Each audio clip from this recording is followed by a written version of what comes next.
Hello ਹੱਥ 'ਚ ਖਾਓ, ਜਿਹੜਾ ਹੱਥ 'ਚ ਖਾਏਗਾ ਅੱਜ ਆ ਜਾਓ। ਇੰਨੇ ਢੀਠ ਨੇ, ਹੱਥ 'ਚ ਨਹੀਂ ਖਾਂਦੇ। ਹਲੋ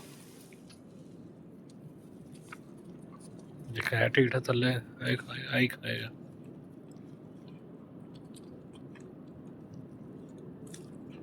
ਇਹੀ ਕੁੱਤਾ ਹੈ ਸਭ ਤੋਂ ਤੇਜ਼, ਉਹ ਦੇਖੋ ਉਹ ਨਹੀਂ ਖਾਂਦੇ। ਅੱਜ ਹੱਥ ਟੱਚ ਕੀਤਾ ਇਹਨੂੰ।